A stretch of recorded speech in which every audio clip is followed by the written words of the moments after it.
So, Mr. Branca, can you tell us a little bit about why you felt this was the appropriate time to release your memoirs and your career retrospective, at this stage in the game?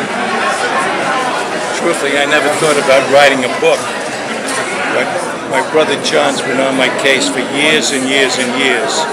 So I started out, I wasn't going to write a book, I was going to write my memoirs.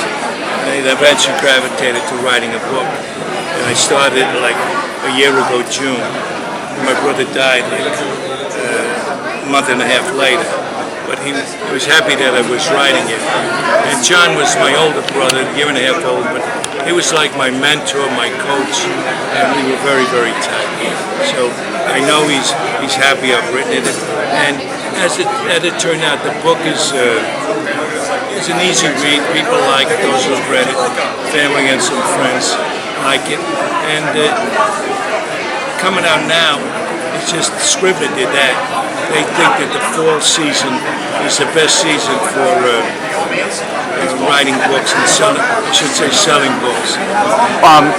What can the readers expect from this book to find out past, as you talk a little bit about in the book that, you were somewhat, thrust into the spotlight over this one remembrance, but you have this totality of your career that goes way past that single pitch. What can they expect to find out, about Ralph Branca? Well, they'll find out, who I really am, and that, if you look at it, I'm not the GOAT. The GOAT is a giant team. They did the most despicable act in the history of the game by going off the field, using a telescope, using a buzzer system, which nobody else did. And stealing signs on the field is part of the game. That includes the dugouts. But basically, to go in your locker room, hook up a buzzer system, look through a telescope and hook up a buzzer system to the bullpen in the dugout, which was conducive in the photographs. That's totally despicable. And then I found out they stole them on the road too, so this team went 37-7, and prior to that they were 59-51. 8 games over 500, now they go 30 games over 500. So, it's totally out of whack, totally out of context that they would do that and take away what should rightfully been the Dodgers' chance to play in the World Series and play against the Yankees.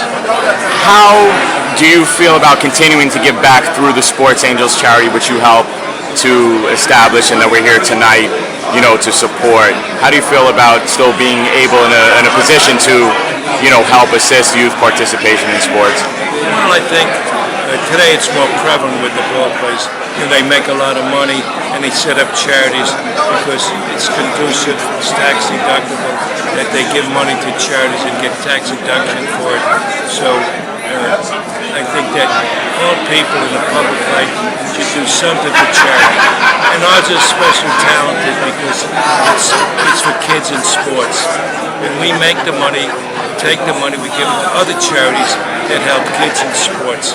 So over the years, we've probably helped about 10 organizations by giving them money and letting them do with the money what they want. In a couple of cases, we've given material, goods, like in Katrina in New Orleans, right. The Jackie Robinson School in Brooklyn.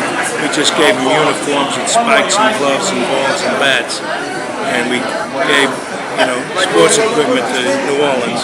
Otherwise, we give money to certain things. We did give a uniform to the school up in Harlem. We gave them basketball uniforms. So that's it. We do our part. Thank you.